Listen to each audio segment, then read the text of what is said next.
Hello दोस्तों, आज हम आपको बताने वाले हैं कि स्पर्म से बच्चा कैसे पैदा होता है। प्रेगनेंसी के बारे में भले ही एक महिला कितनी ही उठापटक से गुजरती है, कई बार डॉक्टर के पास जाती है, तरह तरह की दवाइयाँ खाती है। कुछ महिलाएं तो मानसिक रूप से खुद को थका हुआ भी पाती हैं।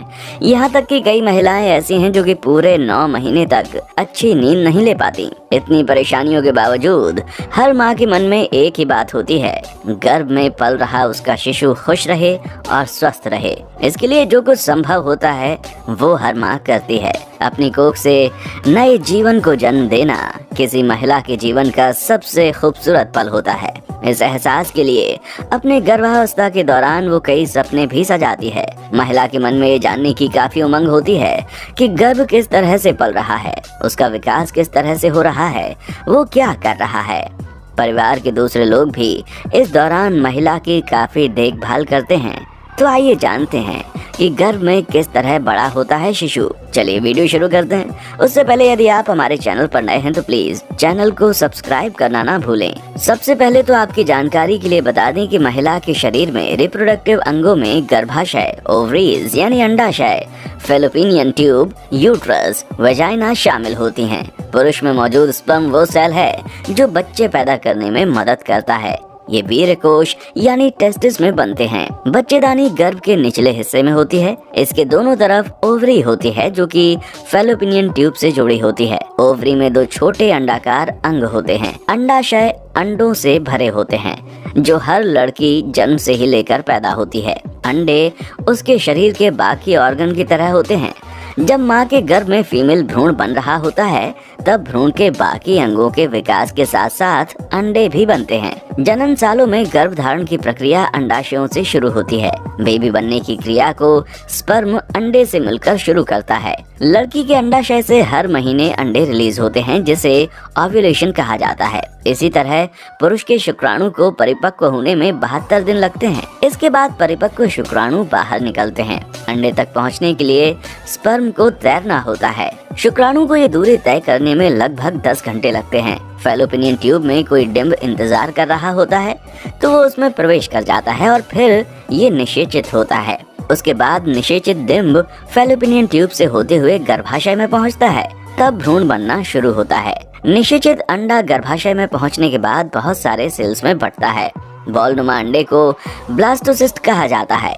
फिर ये ball pregnancy hormone HCG human chorionic gonadotropin release करता है। ये हार्मोन ओवरीज को नए अंडे रिलीज करने के निर्देश देता है। ये क्रिया प्रेगनेंसी के तीसरे हफ्ते तक पूरी होती है। जब ये हार्मोन माँ के ब्लड और यूरिन में मिल जाए यानी निषेचित होने की संभावनाएं सर्वाधिक होती हैं। ट्यूब में निषेचन होने के 5-6 दिन में भ्रूण गर्भाशय में आकर सतह पर चिपक जाता है जिसे कहते हैं प्रत्यारोपण। इस दौरान महिला को हल्की ब्लीडिंग या स्पॉटिंग हो सकती है जो सामान्य है। ये गर्भाशय में ही अपने विकसित होने का पूरा सफर तय करके जन्म लेता है। कैसे जाने गर्भ धारण हुआ है या नहीं। सामान्यतः महिला को शुरुआत में तो पता ही नहीं होता कि वो गर्भ धारण कर चुकी है। पीरियड के चौथे हफ्ते यानी 28 दिन के बाद भी माहवारी नहीं आती तो प्रेगनेंसी का टेस्ट करना चाहिए। अगर टेस्ट पॉजिटिव आया तो गर्भ धारण होने के कारण थोड़ी कमजोरी, थकान, अचानक मूड बदलना और उल्टी आने की समस्या हो सकती है। जैसे जैसे भ्रूण का विकास होता है उसके आसपास पानी की थैली बनने लगती है जो उसके लिए तकिए का काम करती है। इसी दौरान एक प्लेजेंटा मतलब एक गोल डिस्क के समान ऑर्गन वो बनने लगता है। ये माँ और शिशु दोनों को जोड़ता है जिससे माँ के पोषक तत्व शिशु को मिलते हैं। पहले महीने में शिशु का चेहरा आकार लेने लगता है। इस दौरान मुंह, आंखें, नीचे का जबड़ा और गला भी बनने लगता है। साथ ही रक्त कोशिकाएं बननी शुरू हो जाती हैं और रक्त प्रवाह शुरू हो जाता है।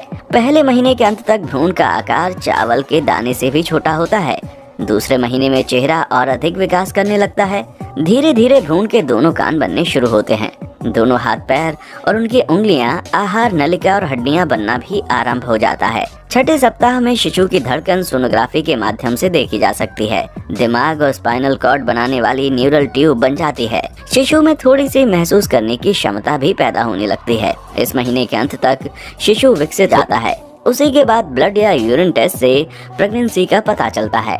ऐसा कहा जाता है कि महिला में XX क्रोमोसोम्स होते हैं। पुरुष में XY क्रोमोसोम्स होते हैं। यदि Y स्पर्म अंडे को निषेचित करता है तो बेबी बॉय जन्म लेता है। X स्पर्म अंडे को निषेचित करता है तो बेबी गर्ल जन्म लेती है। दोस्तों एक और अहम जानकारी बता दूं, पुरुषों का पूछना होता है कि पुरुष का स्पर्म कितना होना चाहिए जिससे बच्चा ठहर सकता है, या फिर महिलाओं का प्रश्न होता है कि गर्भावस्था के लिए स्पर्म काउंट कितना होता है। ऐसे ही कई प्रश्न दंपतियों के मन में हलचल मचाए रहते हैं। अगर आप भी ये जानना चाहते हैं कि स्पर्म काउंट कितना होना चाहिए जिससे गर्भ धारण कर सकें, तो बता दें कि एक स्वस्थ और हेल्दी पुरुष के वीर्य में 40 से 300 मिलियन के बीच शुक्राणु स्पर्म प्रति मिलीलीटर होना चाहिए। लेकिन शुक्राणु 40 से 300 मिलियन के बीच न होकर 10 से 20 मिलियन प्रति मिलीलीटर के मध्य हैं, तो इसे शुक्राणुओं की कम मात्रा की श्रेणी में रखा जाता है, जो कि खराब शुक्राणु हैं। लेकिन हाँ, पुरुष स्वस्थ है और स्पर्म की गुणवत्ता अच्छी है, तो ऐसे में गर्भ धारण के लिए प्रति मिलीलीटर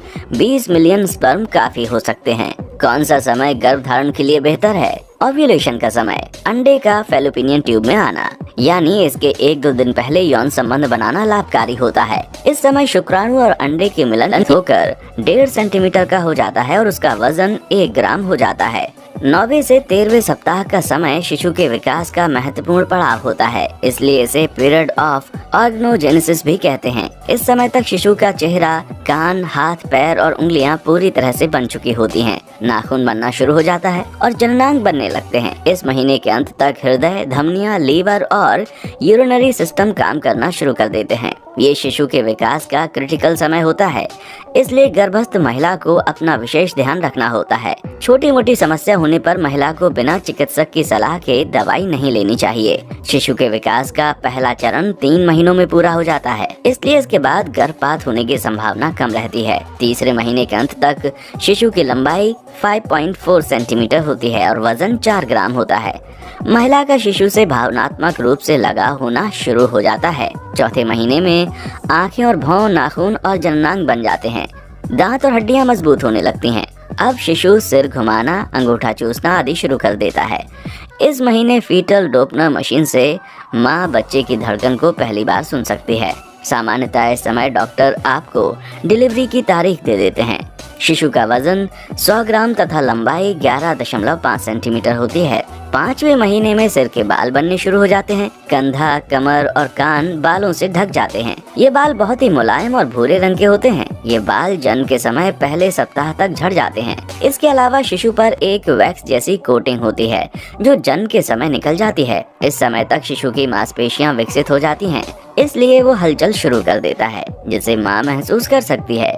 महीने के अंत तक वजन 300 ग्राम और लंबाई 16.5 सेंटीमीटर हो जाती है। 6ठे महीने में शिशु का रंग लाल होता है, जिसमें से धमनियों को देखा जा सकता है। इस समय शिशु के महसूस करने की क्षमता बढ़ जाती है और वो साउंड या म्यूजिक को महसूस करके उस पर प्रतिक्रिया देने लगता है।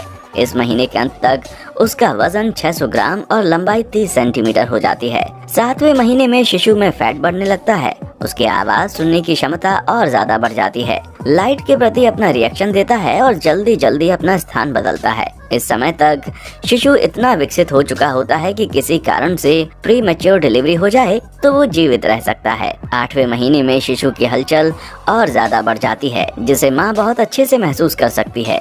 इस समय दिमाग का विकास तेजी से होता है।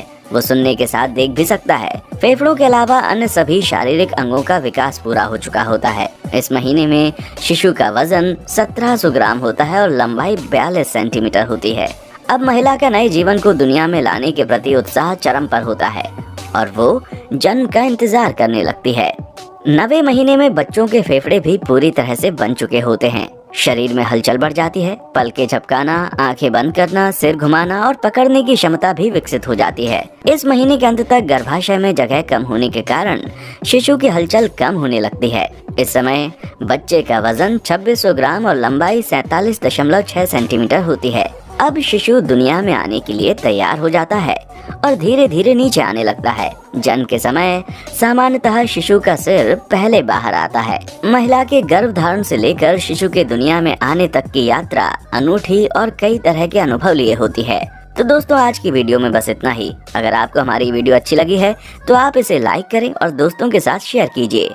वीडियो में आपको सबसे ज्यादा कौन सा पार्ट अच्छा लगा, हमें कमेंट सेक्शन में आकर जरूर बताएं। देखने के लिए शुक्रिया।